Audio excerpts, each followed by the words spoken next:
All right, let's talk about something that's both heartwarming and game-changing for anyone who's ever missed out on a cinnamon scroll because of gluten intolerance.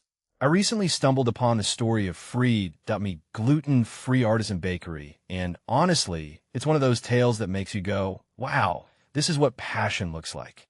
But here's the thing, it's not just about baking. It's about filling a gap in a way that feels personal and intentional. So let's dive in. First off, what makes this really interesting is the origin story. Laura Guevara Converse, the chef behind Free.me, started this whole thing because of her partner's gluten intolerance. Personally, I think this is where the magic begins. It's not just a business, it's a labor of love. And let's be real, when someone's love language is bread, especially something as specific as Irish soda bread, and they can't have it, that's a problem worth solving. What many people don't realize is how deeply personal these dietary restrictions can be. It's not just about avoiding gluten. It's about missing out on cultural and emotional connections to food. So, Laura's approach isn't just about baking. It's about restoring those connections. Now, let's talk about the science behind gluten-free baking. It's not easy. I mean, anyone who's tried to make gluten-free bread knows it can end up like a brick. But Laura's persistence and her willingness to dive into the science of it is what sets her apart.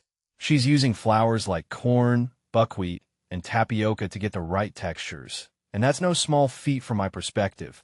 This is where the real innovation happens.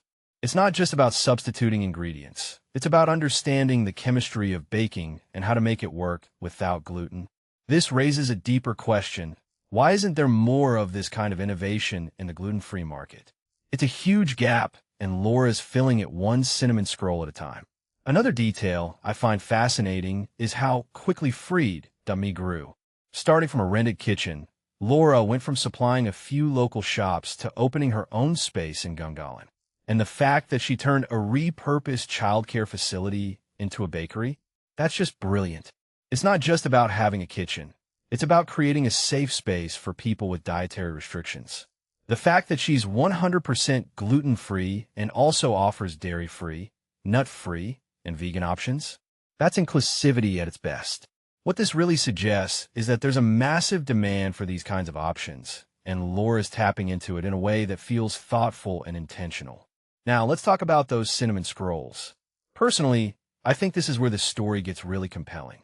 For someone with celiac disease, finding a good gluten-free cinnamon scroll is like finding a unicorn. It's rare, and when it happens, it's a big deal.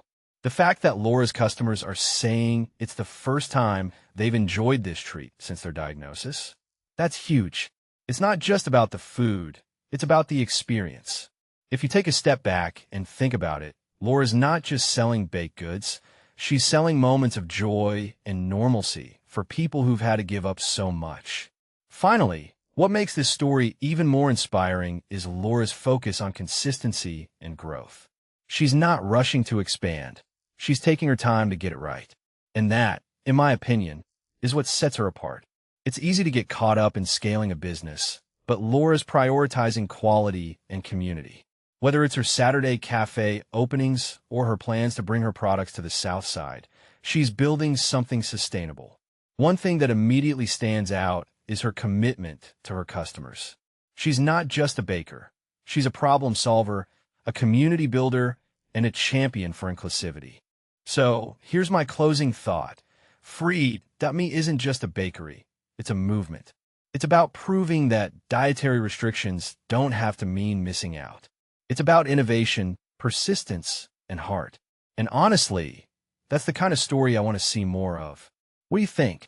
Is there a food or experience you've had to give up because of dietary restrictions? Or maybe you know someone who's gone above and beyond to fill that gap. Let's talk about it in the comments. Because at the end of the day, food is more than just fuel. It's connection, culture, and joy. And everyone deserves a piece of that.